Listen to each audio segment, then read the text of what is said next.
Hello, everyone. Welcome. Thanks for attending this UO Media Forum on youth mental health. I'm Elliot Berkman. I'm a professor of psychology in the College of Arts and Sciences. I'm also the divisional dean of the natural sciences in the college. What's going to happen today is, in a moment, I will turn the floor over to each of our panelists in turn, who will introduce themselves, tell you a little bit about their expertise. Then I will ask a few questions that we have prepared in advance, during which you'll have a chance to ask questions using the chat. At the end of our panelist Q&A with me as the interviewer, we'll answer the questions that you put in the chat. At the end, we'll have about 15 minutes for that. I want to note that this forum is on the record, so journalists in attendance are free to use quotes from this forum in the stories. And then questions, as I said in the chat, will be addressed at the end. So with that, I said, my name is Elliot Berkman. I'm a professor of psychology. My expertise is in the area of goals and motivation, and I study people of all ages, including youth and adolescents. I'm going to turn it over to Dr. Ariel Williamson. Hi, everyone. Thank you so much for having me. My name is Ariel Williamson. I'm a licensed clinical psychologist and assistant professor of child behavioral health at the Ballmer Institute for Children's Behavioral Health, and I'm also in the clinical area of the Department of Psychology. My research is really focused on promoting healthy child sleep and doing that in partnership with families, primary care clinicians, community organizations, and we really focus on trying to increase sleep health to prevent the onset or worsening of behavioral health concerns. Thank you, Dr. Williamson. Giovanna Rodriguez. Hi, everyone. Thank you for having me. My name is Giovanna Rodriguez, and I'm an assistant professor of school psychology in the College of Education at the University of Oregon. I've been at UO for going on 6 years now. My research really sits at the intersection of disability and mental health. And most recently, my work has really focused on supporting local schools in promoting mental health programming, school programming for students with disabilities. A lot of my passion really is about supporting minoritized student populations, such as Latina youth and youth with neurodevelopmental disabilities, such as autism. So happy to be here. Thank you. Dr. Jen Doty. Hi, Al. Thank you for having me. I am an associate professor in the Department of Counseling, Psychology, and Human Services. And my work focuses on families and technologies. And there's really two sides to that. One is reaching families via technology and delivering evidence-based programs to them. And that includes some underserved populations like the Latina families. And I've got a big project on that right now. And then also supporting families around technology in their own homes. And we have a project, actually, some of my collaborators are on the call here today, where we're reaching kids who are struggling with technology use and maybe not using it so healthfully, and supporting them and their parents to use technology more healthfully. Thank you, Jen. Dr. Allen.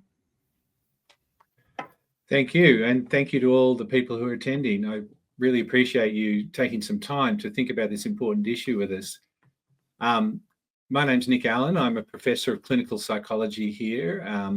And I also have a startup company in the digital mental health area. My interests throughout my career has been in youth mental health. And we'll talk perhaps in a minute about what we mean by youth mental health and how that may be different to adolescent mental health. But I'm interested in that phase of life, and I've been interested in a lot of issues, such as what are the risk factors for onset of problems like depression, substance use, and anxiety disorders. What are treatments for those disorders? What are preventative approaches? And recently, I've been focusing a lot on suicide prevention in young people, and also focusing on how we can utilize digital technology to improve the way we respond to young people in need. Thank you, Nick, and thanks to all our panelists. I'll start the Q&A in just a minute, but I want to kind of tee this up and talk a bit about the importance of this conversation. As you heard from the experts on our panel, There's quite a bit of really interesting research happening in this area, and some of the research relates to topics related to mental health disorders such as depression, social media, sleep, right? These are all things that are in flux in the area of development that we are focusing on today, which is ages about 12 to 25. So that's the life period that we're focusing on. And there's quite a few misconceptions in the popular media and the national discourse on all of these topics. And we hope to accomplish in this conversation to give you a little bit of a clearer picture, more nuanced picture of what the academic and medical literature really says about each of these topics. So let me turn back to Dr. Allen and ask, why is it important to focus the conversation at this point on youth mental health? What specifically about this age period, the 12 to 25 range, that makes youth so vulnerable and influenced by potential, prevention, detection, and interventions? Yeah, so it's an important question because to start off with, we know that this is the period of life where a vast majority of people who are going to have seriously disabling mental health difficulties throughout their life, they will have these problems emerge during this phase of life, the youth period from 12 to 25. And this applies to problems like eating disorders, depression, schizophrenia, substance use disorders, bipolar disorder, a whole range of really impactful mental health conditions emerge during this phase of life. So that creates important opportunities for prevention and for early intervention. And those two concepts are different. Prevention is trying to get in before these disorders emerge and help people and support them in ways that prevent the disorder or delay the disorder from having an onset. And early intervention is understanding that these sorts of problems can often change over the lifespan, particularly with repeated experiences, and there are opportunities for intervention in that early stage that may not exist later on when these problems are much more baked into the person's lifestyle. So that's really one of the major reasons why youth mental health is the most important, in my opinion, phase of life for investing resources. But here's the problem. The problem is that the mental health system is in fact weakest at that stage of life where it's most important. And there's a couple of reasons for this. One is that we have services that are designed for children and to some extent youth, and then we have services designed for adults. And we typically put the dividing line in those services at the age of 18. Now, from the point of view of the natural history of these kinds of problems, that's really a terrible place to put a break in the service system and make people move to a different system, because we know that there is that risk period that extends into the mid-20s and maybe even later. Secondly, there's very few services that are designed for youth specifically. They tend to be designed for either younger people or older people. And so making sure that we have services that are designed for youth, that reflect their needs and their interests, and that are, if you like, youth friendly, is another area where we can do much better. So I think we have a combination here of a phase of life that's really critical for the onset of these disorders, has unique opportunities in terms of prevention and early intervention, but also a service system which in many respects is weakest where it needs to be strongest. Thanks, Dr. Allen. I'm going to turn it to Dr. Williamson to follow up a little bit on that point. So what needs to happen? How can we improve the quality of and the access to services for youth in this age range? Sure. Yeah, thank you for that important question. I think, one major piece of this is really expanding our service delivery models. So, as Dr. Allen said, there are these gaps in services, but we also have gaps in our behavioral health workforce. And that's really crucial to try to capitalize on this significant period for youth where there's just a gap in care, and also really amazing opportunities to do prevention, health promotion, and early intervention. And that's why I'm excited about having joined the Ballmer Institute, as we're creating a new undergraduate degree program, building a bachelor's level workforce called Child Behavioral Health Specialists. And one of the most exciting pieces to me of that is the sustainability aspect. So these providers are not meant to replace existing mental health services, but rather to be part of a continuum of care. So child behavioral health specialists are being trained to provide evidence-based services to youth and families in school, healthcare, and other community settings. And they're going to be able to identify, not diagnose, but identify youth who could benefit from early intervention, teach skills that we know are helpful for all youth, like emotion regulation, coping, problem solving, relaxation, promoting healthy sleep. I have kind of my own bias there because I think that's really important, but we know that that's an evidence-based component to really prevent the onset and progression of mental health concerns. And so, creating this expanded workforce and also sustainable models that are able to bill insurance is what we need to do to try to reduce those gaps in care. And again, this would, I think, help to connect youth who need more intensive diagnostic or treatment services to providers with advanced training. And I think, part of the beauty of this child behavioral health specialist model is that they're not supposed to be a mini anything. They're not supposed to be mini psychologists or mini social workers. Really, they're collaborating. And we have a really great group at the Ballmer Institute that consists of people with social work backgrounds, occupational therapy, psychology, special education, school psychology to really build this curriculum. So I think one piece is just alternative care delivery models that can be sustainable, that can provide billable services, and that can really help address the crucial shortage that we have in mental health care. And that also can help provide kind of stepped care for kids who, again, may not need intensive therapy services at that moment, but could really benefit from prevention or early intervention. I think another important issue, just to highlight briefly, is that, we in addition to increasing quality, we also have to increase some access. So I think one of the only bright spots in the pandemic was increased access to therapy services via telehealth. So I do want to note that, many states participate in something called SIPACT, which is an interjurisdictional compact that facilitates telehealth access for psychologists.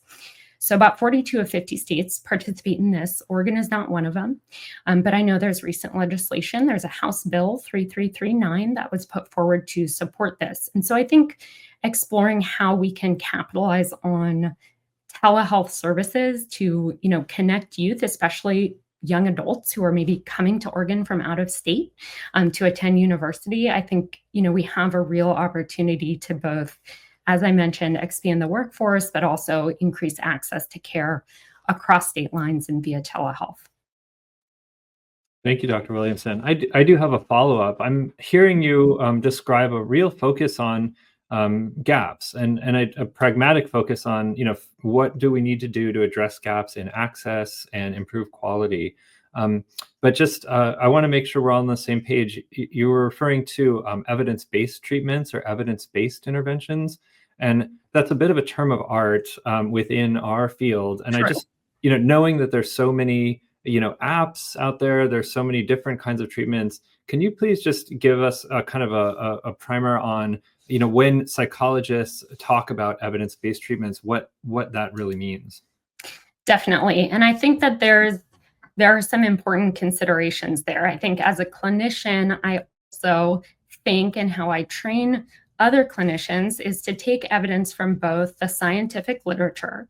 So, traditionally, when we refer to evidence-based care or services, we're thinking about strategies or interventions like cognitive behavioral therapy for depressed mood, for example. And we're thinking about the number of studies that have shown relative to, another group who received some other kind of treatment or no treatment at all. Did people who got this particular treatment show a benefit? In this example, it would be an improvement in mood or quality of life. I think there are some, issues with the evidence base. So we have that scientific literature, but we also know that there are youth and families, especially from minoritized or marginalized backgrounds, who have not always been included in this research. And sometimes research has not been conducted in the settings where kids are, like in their primary care doctor's office or in the schools. So I think there's a balance between evidence-based or evidence-informed, and then advancing the science to meet youth and families with what they feel works in their context, and also to do more research in partnership with the actual interventionists in that context, the child behavioral health specialists in schools, the primary care clinician, all of those different kind of people that are involved in care. So hopefully that answered it. I don't know if others want to jump in, but that's really what we mean, or what I mean when I talk about evidence-based care. Thank you, Dr. Williamson. I appreciate that. You mentioned, turning to Dr. Rodriguez's work, I mean, you queued that up really well, this idea that there's unevenness in the accessibility of services across different populations along a number of different dimensions, right? That we know that people from certain kinds of backgrounds or with certain kinds of disorders have more or less ability to access the care that they need than others. So Dr. Rodriguez, your work really does focus on what we would think of as inclusion and equity within this healthcare system for mental health. So can you please reflect a bit on how the needs of students with disabilities, such as autism, and also students with intersecting identities differ from those from different backgrounds, and how the treatment models need to be different? Yes, and I think my colleagues here talked about, different service delivery models, and also thinking about where students and children typically receive services first. And oftentimes schools are that first response to mental health concerns. And so thinking about those intersections and thinking about how certain groups are at disadvantage, we often, if we think about the statistics, 7.5 million students currently receive special education services. So that's 15% of the public school population. And when we look at that population, over 50% or over half of these students are from minoritized racial and ethnic backgrounds. And so what we typically see, as some of my colleagues alluded to, is not only difficulty getting access to services, but we actually see an overrepresentation of students from racial and ethnic minorities represented in special education.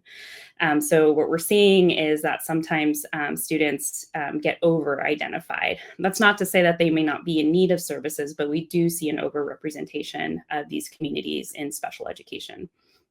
There's an enormous amount of students that are entitled to individualized education programming, or IEPs as they're called.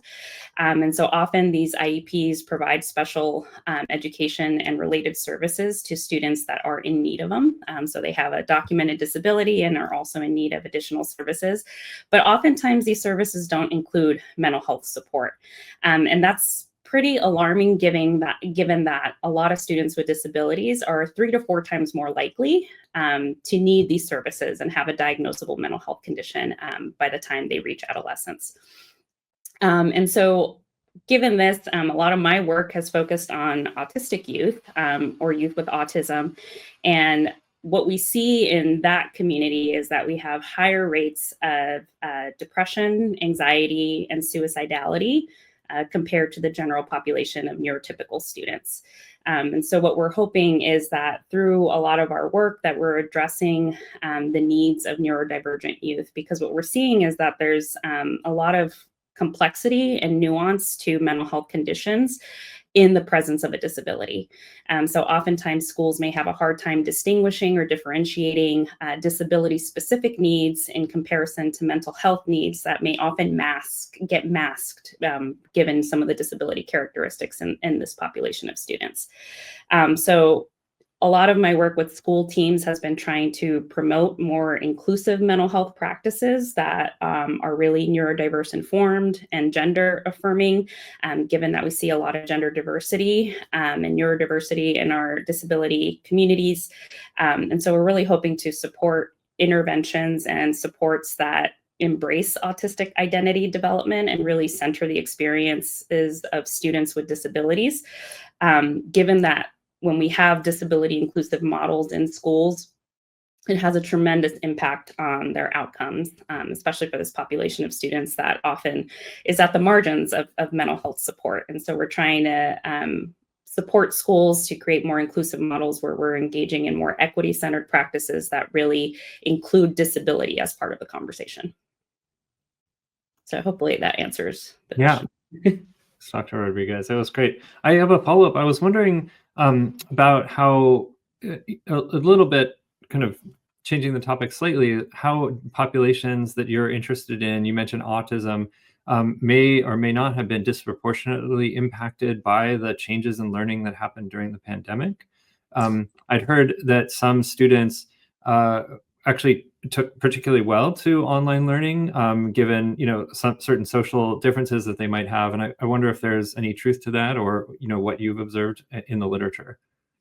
Yeah, and I think thank you for that question, Dr. Berkman. And I think it's a spectrum, right? And so we definitely see some students that benefited from the change in modality compared to kind of brick and mortar school placements and thinking about traditional practices in school settings. Oftentimes, students with disabilities have a hard time getting their accommodations implemented within school settings. And so these accommodations may include extended break times, working at a slower pace, maybe having assignments kind of chunked together, maybe having access to self-regulating strategies and tools that they need for stimming or for other breaks when they're overstimulated in the learning environment. And so some students definitely benefited during the pandemic because they were probably in a more comfortable environment. They had a lot of their basic needs in terms of kind of self-regulation coping strategies that they had at their access within the home environment. But other students may have actually had a harder time because they didn't have the structure and routines and predictability that are often characteristic of students with autism. And so we kind of saw a spectrum where we had some students benefiting from some of the flexibility in the learning modalities and having support in that and being in a more comfortable environment. But we also saw some students struggling given the increase in social isolation, the disruption in routines, and difficulty with transitions and some of the unpredictability that was brought on by the pandemic. We also saw students losing a lot of access to those special education services, given that some of these essential services were not available, given that, supportive staff weren't able to enter the home environment. Students didn't have access to their providers, such as behavioral therapists or technicians or paraprofessionals that are needed to provide more of that hands-on support with learning. So I would say it was kind of split. We definitely saw some students benefiting, but others, the ones that benefited were likely students that were also having difficulty at school with bullying, victimization, or kind of having more of that social stimuli that might have been overwhelming at the time. So we kind of saw, at least anecdotally, that's what I saw, kind of more of a 50-50 split of students that had really positive experiences and other students that experienced a lot of challenges with mental health and learning challenges as well. Thank you, Dr. Rodriguez. I really appreciate that very nuanced, thoughtful discussion of, the different factors that, could contribute to students either benefiting or being harmed by the change in modality. So thank you.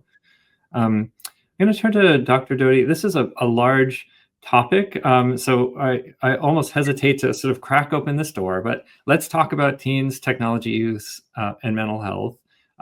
We could go on, for quite a while on this. There's a lot of popular discourse. I do think, the impression I get as a parent, as sort of, a citizen of the state of Oregon walking around, it seems like the story is, this is bad. You should not let your kids do this. It's harmful for, any number of reasons. It takes away time from other activities. There's bullying and there's, people with harmful intent crawling around these websites. So, but of course, then there's the pushback, and it now just feels totally kind of divisive. So I would really appreciate if you could at least shed a little light on what the literature says, what your research focuses on in terms of, how does technology use influence teen mental health? Yeah, I'm happy to go there. I think the first thing to realize is that when we look at all of the studies that have been done and put those all together in a meta-analysis, and there's been several of these done, we don't see an association between general screen time and mental health in adolescence. It's really null. But there are subgroups that are at risk. And one of the best examples of this was a large study by Orban et al. Over 80 1,000 students, and they found that there were subgroups, times that were more vulnerable. And I think about these as transition times. 11 to 13-year-olds, if they were using screens a lot, a year later, they had lower life satisfaction. 14 to 15-year-old boys, so that 11 to 13-year-old girls, then 14 to 15-year-old boys had the same lower satisfaction if they were online a lot. And then those who are transitioning from 18 to 19 years old out of high school. And so there's also dependence on the types of behaviors kids are doing. So if kids are going online and they're being creative and they're connecting with their friends and they're getting support when they're having a hard time, it's generally a good thing. But you do have subgroups of kids who, if they experience cyberbullying or they're cyberbullying others, if they are doing social comparisons, or if they're, for example, experiencing discrimination online, those subgroups, kids who are experiencing those things online, do have pretty strong and consistent associations with mental health problems. So I think part of the task we have is identifying who's at risk and providing them with the preventative or early intervention supports that they need. The other thing I want to say is that it's a metaphor from a psychologist named Dr. James Garbarino, who did a lot of work after the Columbine shooting many years ago. But I was a student and I heard him speak, and this metaphor has never left me. This idea that most kids can take difficult events in their lives and they can juggle one or two, right? And so if you have some risks and some hard things going on, you can have one or two of those and you can juggle them pretty well. But when you start getting 3 or 4, then it becomes much harder to juggle. And those balls start dropping and kids have a harder time just generally, but that's when mental health starts to suffer. And I think what we've seen in our society is that a number of those challenging things have risen over the last 20, 30 years. And at the same time, mental health problems are rising. And some of those events, like cyberbullying is a good example, overlapped a lot with in-person experiences of bullying. And so when there's overlap like that, and you don't account for those other in-person experiences, technology becomes a statistical scapegoat.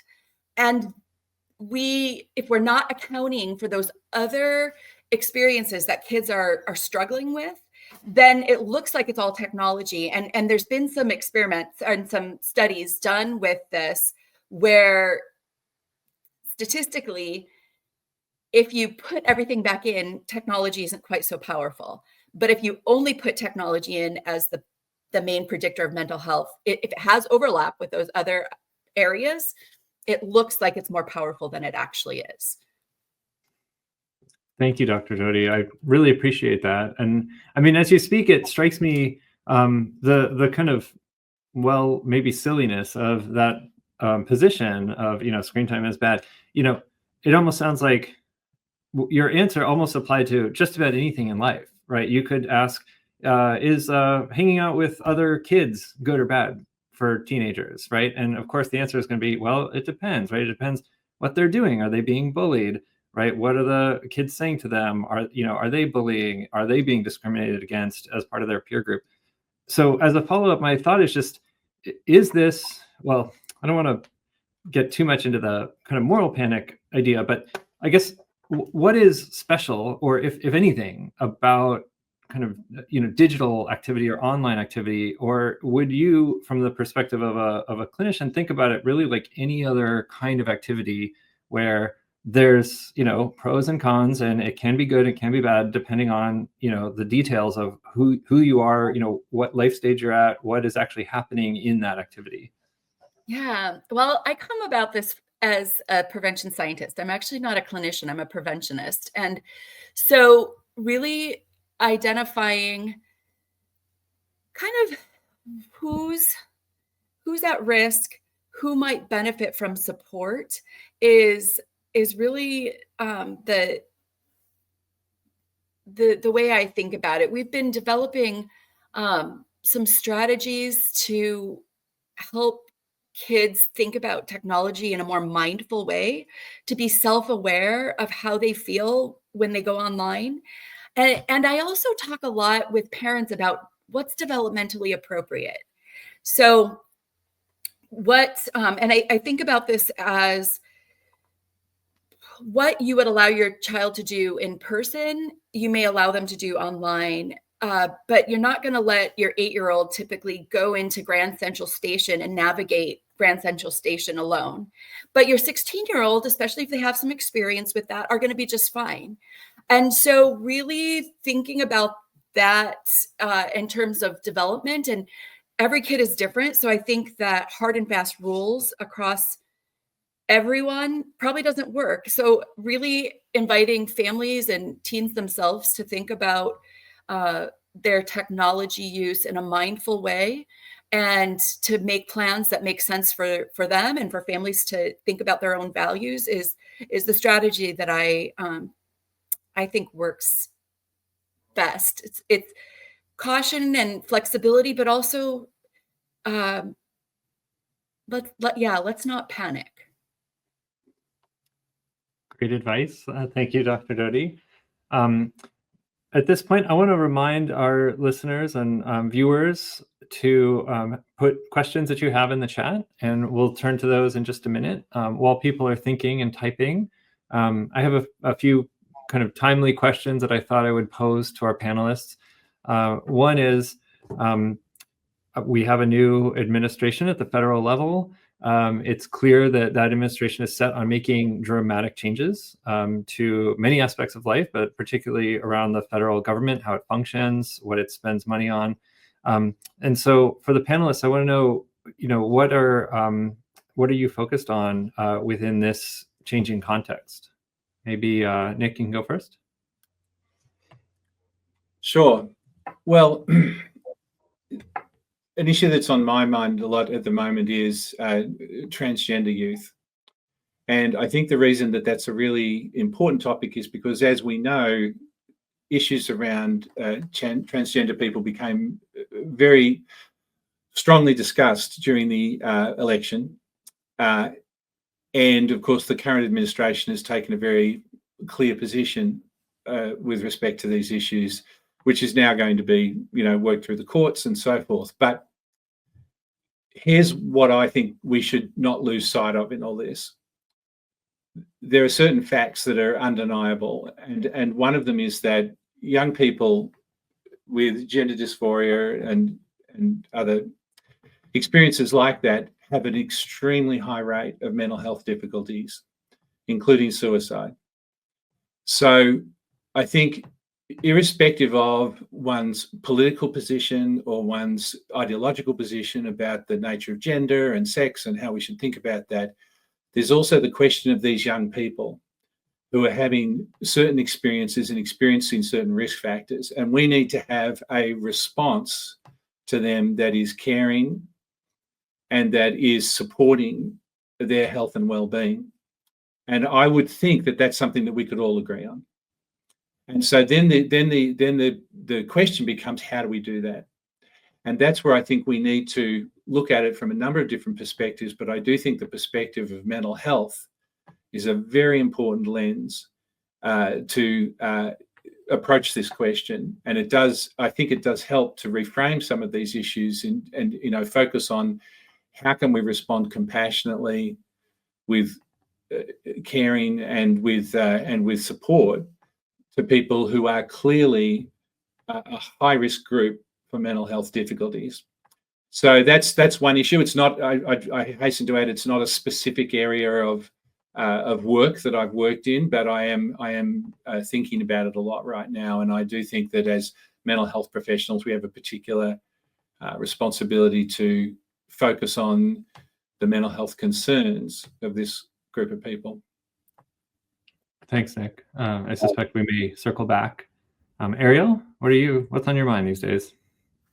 Yeah, I think, as Dr. Allen said, I think supporting and empowering youth and families, especially those who are really directly impacted by any, impending legislation or news, in addition to transgender youth and their families, newcomer families, lots of different groups that I think are,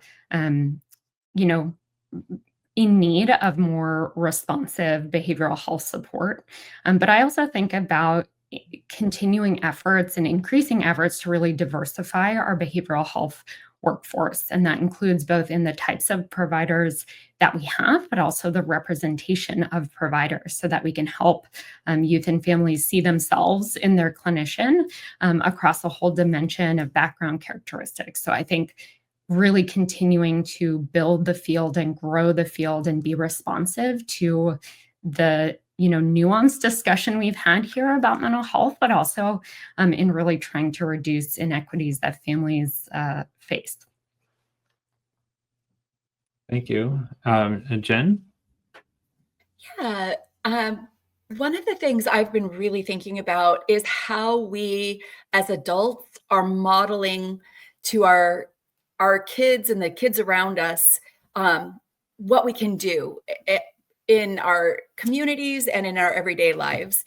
I have this memory of coming out of a field museum and seeing a father just in complete panic mode about the environment, and the young child just hearing that and observing that. And we do have a bias in our brains to look and focus on the negative.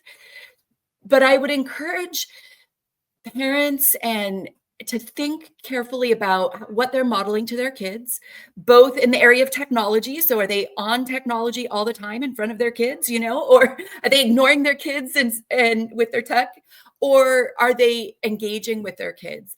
And in other areas, in our community outreach, in our seeking out hope and ways to improve things for children and families. And for inspiration, I've been looking at the history of the child and family movement. At the beginning of the 19th century, there was about 30 years where everyday people, and especially women who didn't even at the time have the ability to vote, organized and made things better for youth and for families. And they lobbied for a children's bureau. They looked at the issues of a strong one was mortality of infants, which is also rising right now, and looked at that and found ways to reduce that, and educated people and lobbied and found partners that reached across aisles to make things better for kids. And it was a 30-year effort. And it changed the world. It changed the United States. And so I look to those times for hope. If history repeats itself in times of for example, the Industrial Revolution, when everything was changing, well, that's a part of history I wouldn't mind repeating. Thank you, Jen. Yeah, it's a good point. I mean, times of crisis can also be periods of opportunity and an opportunity for change. So on that, Giovanna, I wanted to ask you specifically about just recently the administration attempted to cut $900 million from the, I think specifically the research spending from the Department of Education. So I wonder if you could reflect on the potential consequences of that action. Yeah, I mean, this has very huge implications for the field of education and special education in particular. And so my heart goes out to colleagues in the field right now that have just lost decades of research in evidence-based practices to support reading and math interventions for students, for instance. Students with disabilities often get characterized and defined by a lot of their academic struggles, but they are also students that are incredibly capable of important gains and outcomes in schools. So I just want to make that clear. But a lot of that has been attributed to these programs that we're talking about that are now being cut by the Department of Education, potentially with reduced funding. So this funding that I'm talking about goes towards early intervention programs, funding that's intended for critical resources and protections for students with disabilities. So safeguards in terms of their 504 accommodation plans, IEPs. We also use this funding for training grants that support the education of paraprofessionals, educators, and health service professionals that are entering the field. So when Dr. Williamson talked about providers, these are providers that need these financial assistance programs, these scholarships, these training grants that support their education. And so the Institute of Education and Sciences has taken a huge hit in regard to these training grants that are no longer able to fund these potential candidates that are entering the field of education. So it's been very disheartening to see that a lot of the specialized programming, mental health programs, financial resources for counselors, educational resources, training for teachers and paraprofessionals is now being compromised, given that students with disabilities are going to take a huge hit from the loss of funding in these areas. And so oftentimes we think about kind of the state's role in some of these decisions. And it's unfortunate because the Department of Education is really, there's no other federal agency that has the expertise needed to oversee special education and ensure the civil rights of vulnerable students. So we talk about Title I protections, Title IX protections, and Title VI protections. And when we think about, 2/3 of the student population relies on Title I funding for some of these reading and academic supports. So thinking about students that also come from low income resource backgrounds, they no longer may have access to this funding if these budget cuts are made. So my biggest worry is about funding for these programs and also for a special education population that is probably going to be the most vulnerable of all. Thanks, Dr. Rodriguez. Well, on that dark note, let's talk about potentially, Sorry, I want to be hopeful, but I have to be honest. No, it's realistic, right? And this is federal legislation too. One thing to note is, you're referencing these different Title I, Title VI, Title IX. That still is the law of the land, and so it's a little bit unclear what's going to happen next. Let's save that for a different media forum.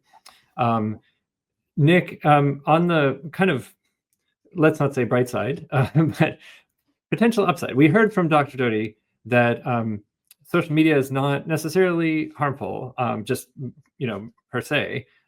There's different conditions, situations, people for whom it might be even beneficial. So I wonder if you could, as somebody that has developed an app that's intended for youth, I wonder if you could speak to the ways that technology and social media might actually be helpful.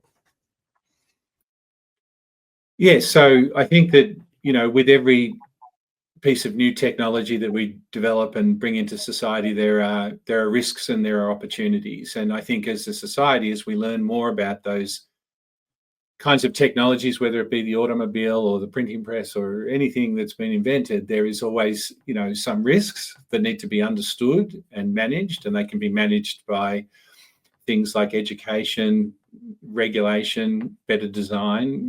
Those things can really make a difference, and we've seen that in many areas.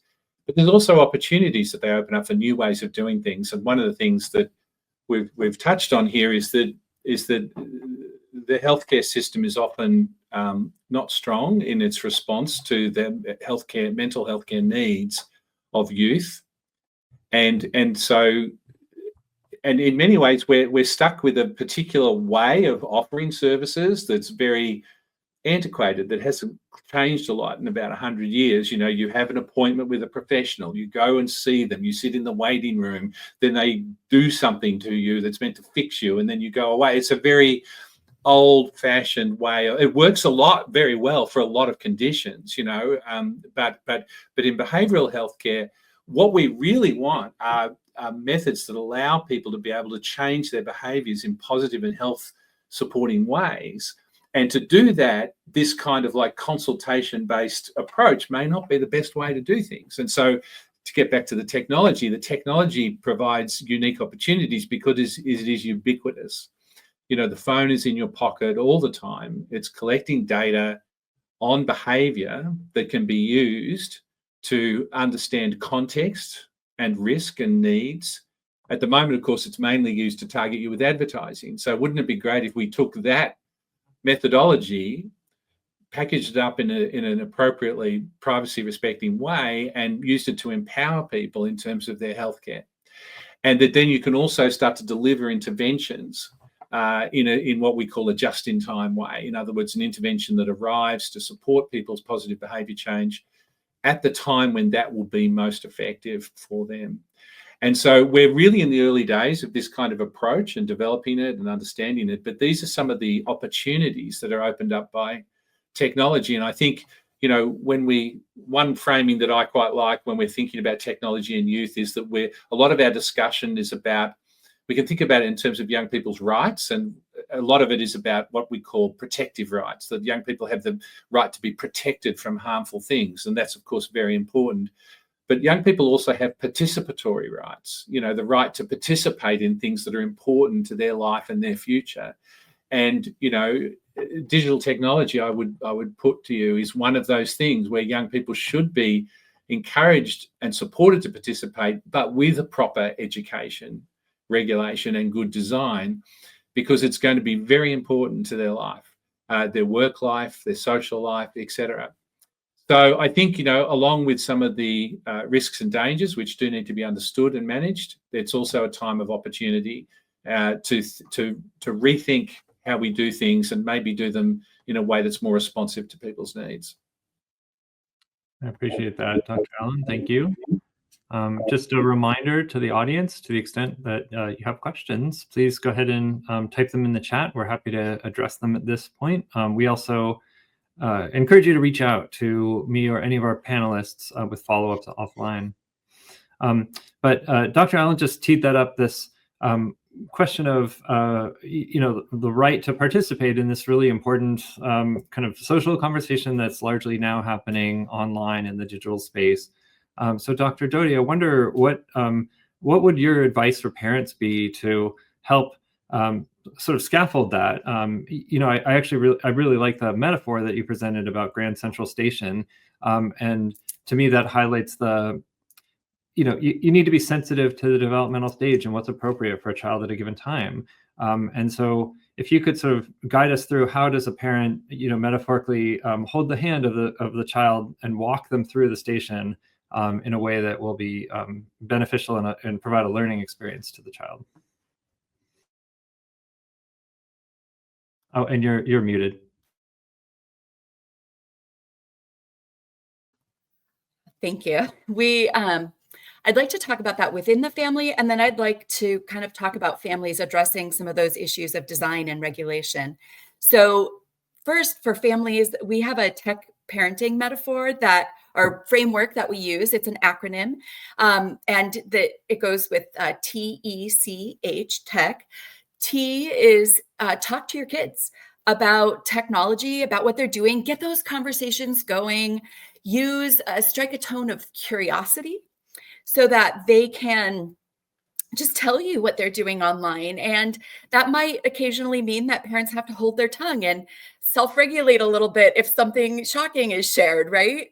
But if we can stay calm, kids will keep sharing with us what's going on. And that's a really important ongoing conversation to have. E stands for educate. So educate your kids about the risks that are out there. That includes mature content, advertising. Jewel last year or the year before just settled a huge suit because they had been advertising to kids to get them to use carts and to use marijuana and tobacco with the carts. So there's also other types of mature content that kids are exposed to a lot, and parents need to have those conversations with their kids. One that we hear a lot with my colleagues who are clinicians is that when kids take pictures and send them to other people, they need to know that they no longer have control of those, that they will be out there, that that picture will be out there for good and could be spread to anyone. And I do think that is one of the things that makes the online environment maybe a little scarier for kids and for families, is that it can be spread so far so rapidly. Then C is co-use. Use technology with your kids. Like, play with them online. Get on Snapchat and play with those funny filters. Be their friends on social media so you can see who they're connecting with, or just play video games with them, so that you are seeing the world from their perspective of why they enjoy technology. And then H is house rules. And I love to refer people to the Family Media Plan by the American Academy of Pediatrics. They have a very flexible, interactive site that allows families to go on and to say, what are the needs of my family? What are the values of my family? And to kind of choose a plan that works for them. If we're doing metaphors, the other one that I really like is the metaphor of a driver's license. We don't give cars to anybody out there. Like, kids 8 years old, 12 years old, they don't get cars. We first, we wait till they're mature enough, and then we train them. And there's a period of time where they're being specifically trained and monitored to make sure that they're not misusing that technology. And then they get the chance to fly solo. And so I think that that's another good metaphor to use with technology, that we need to assess the maturity of our kids, wait till they're mature enough to handle some of the issues that come up online.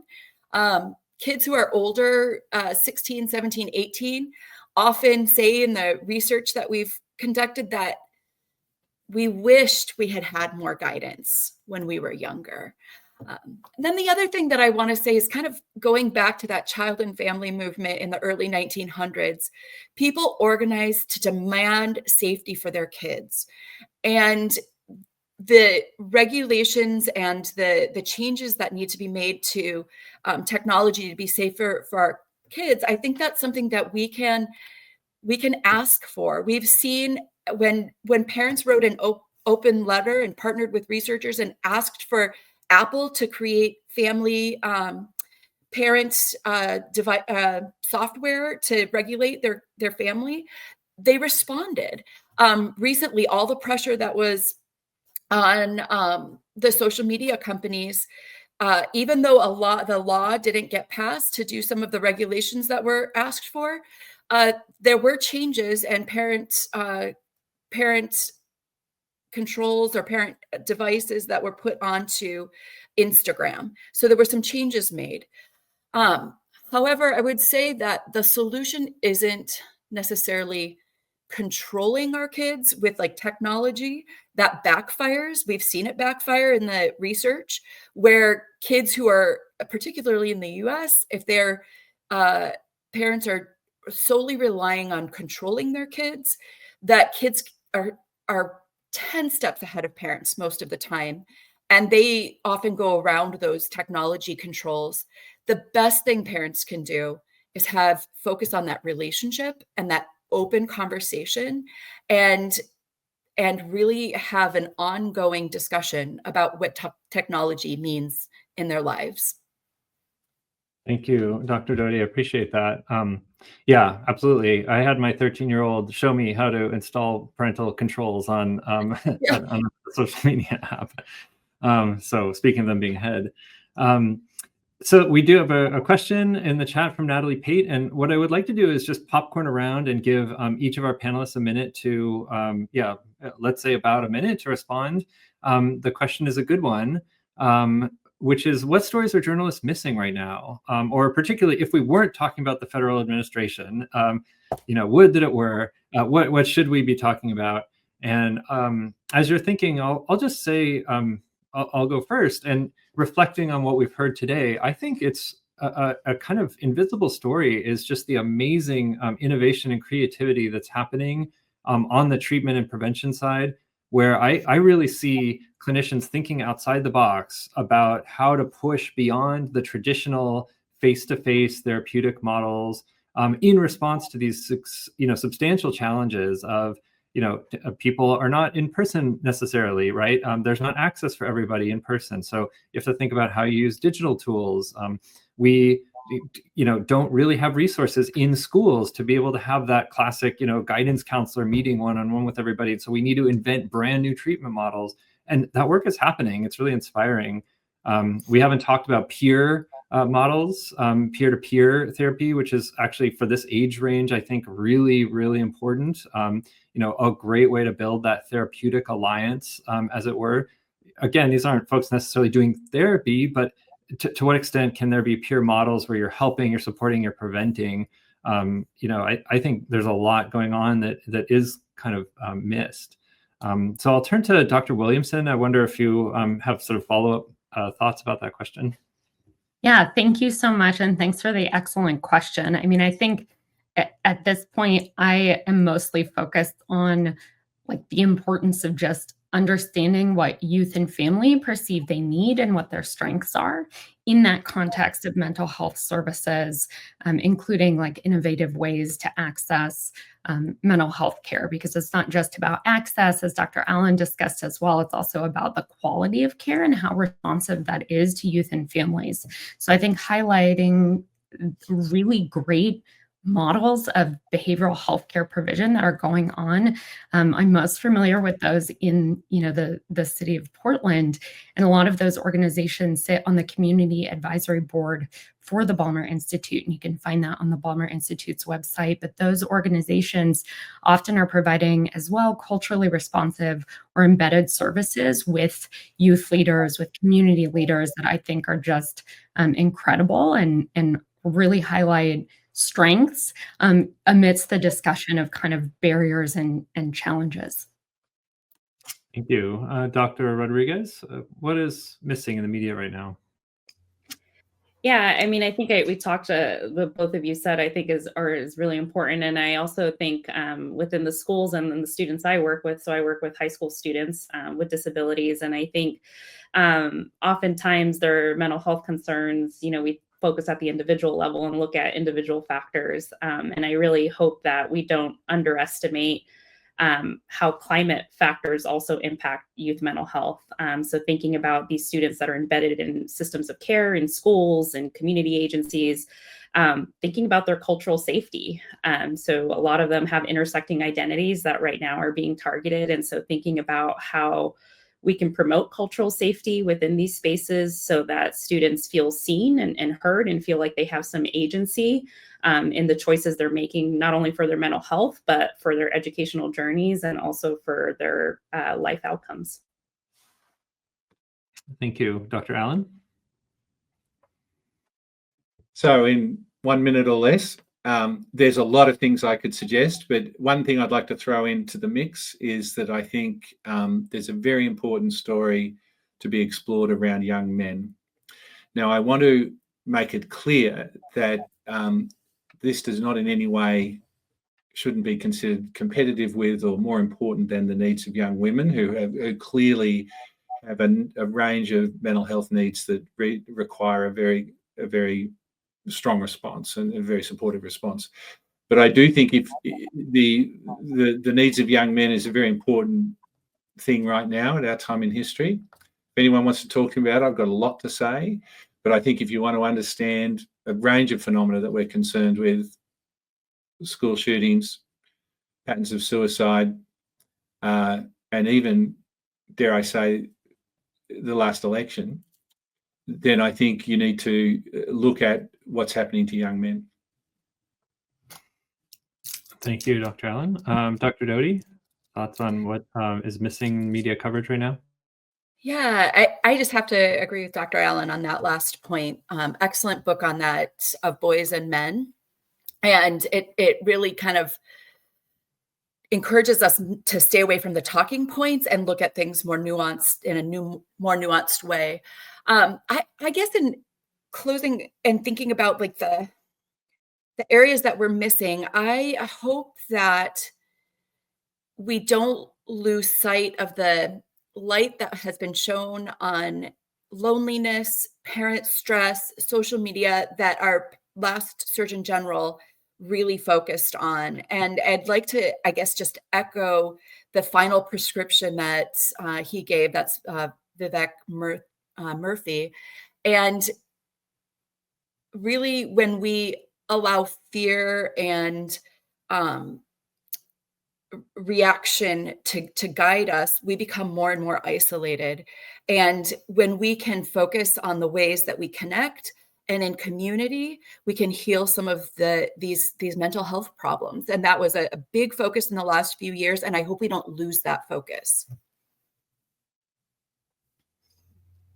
Great. Thank you, Dr. Doty. I'll put that in the chat. The book you mentioned, of Boys and Men, is by Richard Reeves, and the Surgeon General's report about parenting stress, I think he called it a crisis, something, pretty extreme words, given kind of norms around parenting these days. So thank you. All right, with that, I see we're just about at time. So I really want to express my gratitude to the panelists today for your time, your thoughtful insights, your patience with my questions.